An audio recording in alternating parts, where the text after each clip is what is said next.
Depending on which poll you read, national security and terrorism is either the first or second issue voters care about the most. And we are now seeing how that debate will frame up.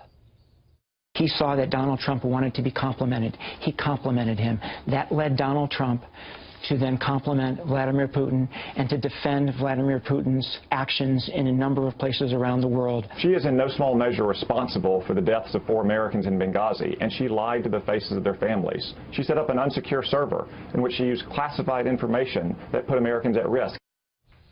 Joining us now, John Hanna, Senior Counselor for the Foundation of the Defense of Democracies. Nice to see you, sir, from Raleigh. Great to see you, Leland. Right, thanks for having me. Some good barbecue down there. John, as you look at this right now, you have Hillary Clinton wanting to define this about temperament. And you saw Mike Morell there, the former acting director of the CIA, talking about Trump's temperament, saying he's unfit to be president. On the other side, you have Trump supporters or even some non-Trump supporters saying, look at all of Hillary Clinton's failures on national security, from Egypt to Libya to Syria to the Ukraine to her server to Putin, and saying she's unfit. Who wins this framing match? Well, we're going to find out in November. I think they both have tremendous baggage, Leland. I think, Mike Morell is a consummate professional who served both administrations from both parties really well for several decades. And I do think he represents probably the center of the American national security establishment that has really been disturbed by some of the things that Donald Trump has said, particularly his calling into question the foundational premises of the Western alliance that kind of provided peace and security in the world for most of the last 70 years. But if you look at the Obama administration record, and if you're able to tie Mrs. Clinton to that, to the disastrous withdrawal from Iraq, artificial timelines in Afghanistan, the failure of Libya, I think she's got real weaknesses as well. You think about those failures of the Obama administration, and even people within the Obama administration, the president himself says, hey, look, we screwed up Libya. Then you look at Iran and the Iran nuclear deal sort of coming back into the news because of the ransom payment, the $400 million that the administration can't seem to call a ransom payment. And now today learning that an American spy who clearly provided a lot of information about the nuclear program, Mr. Amiri, was executed by the Iranians today. Does this give Trump an opportunity to all of a sudden start changing the narrative that he so badly needs to do?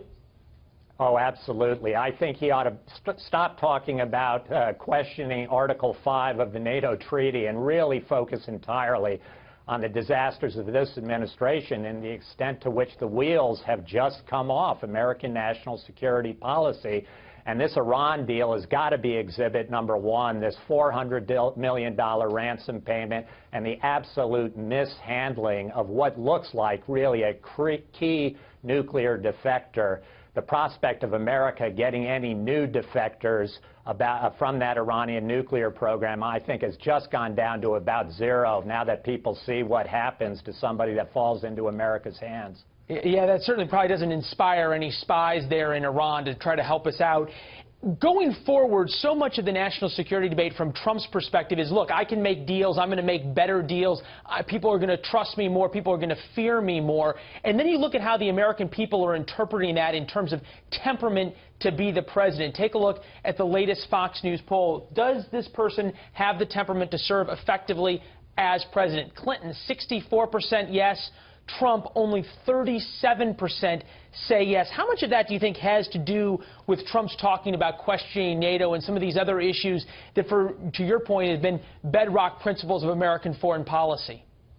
Yeah, I think there is a lot of loose talk from Mr. Trump. He's just got to get more disciplined, because I do think he hits on some key questions at the end of the day about readjusting and rebalancing, burden sharing within our alliances, about the way America uses military force overseas, whether or not we're overextended, what we need to do about an aggressive China that is really eating our lunch on economic issues. All of those are legitimate, but he's got to be able to talk about them in a measured, disciplined way that doesn't make people believe that he is just completely unhinged and undisciplined and can't pass that minimal threshold of, can you see this guy being the commander-in-chief of the greatest superpower in the world? Well, a lot of people have been talking about getting some measure and discipline to Donald Trump's speeches for about a year now. We'll see if anything changes going up to the election. John Hanna, always appreciate your insights, sir. Good to see you. Thanks so much, Leland.